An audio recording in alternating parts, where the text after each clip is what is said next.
मनोज जी, आप हरिद्वार में posh act की जो समिति बनी है उसके अध्यक्ष हैं।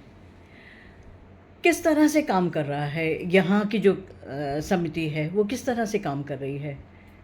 हमारी जो समिति का निर्माण है ये एक बहुत ही सुंदर रूप में हुआ है।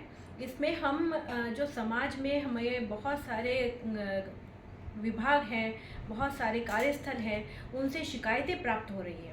तो उसका कारण यही है कि कई बार ऐसा होता था कि बहुत सारी शिकायतें ऐसी थी कि वो वहीं के वहीं दब जाती थी और शोषण की घटनाएं वैसे ही चलती रहती थी। किंतु कुछ घटनाएं सामने आने का अर्थ है कि उससे जागरूकता बढ़ी है और शिकायतें हमारे पास पहुंची हैं तो ये निर्णय तक पहुंच रही हैं।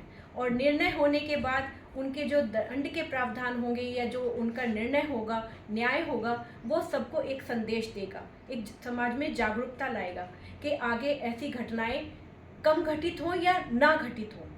मनोज जी, बहुत कम लोगों को अभी इस एक्ट के बारे में मालूम है, तो क्या ऐसा आप प्रयास कर रहे हैं जिला प्रशासन के साथ मिलके कि उसको आम आदमी तक पहुंचाया जा सके?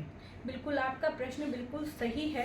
इसकी जागरूकता की बात करें तो अभी तक परसेंटेज बहुत कम है।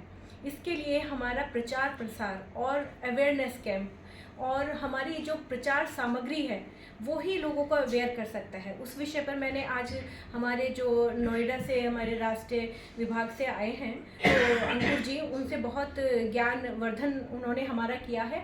उनसे बहुत सारी जानकारी प्राप्त की है कि किस प्रकार हम इस प्रचार प्रसार को बढ़ा सकें और किस प्रकार से यह कमेटी हर क्षेत्र में बना सके, चाहे तहसील हो या फिर हो और सभी इंडस्ट्रीज, कॉलेजेस हो, कुछ भी हो, जहाँ पर 10 से अधिक संख्या में लोग काम करते हैं तो वहाँ पर हम इनका निर्माण करें और महिलाओं को एक ससम्मान कार्य करने का क्षेत्र प्रदान कर सकें।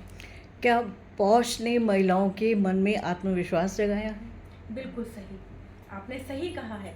क्योंकि हम काम करते हैं तो एक स्वाभिमान होना हमारा अधिकार ही नहीं, हमारा मौलिक अधिकार है, हमारे जीवन के साथ संगत है, तर्क संगत है।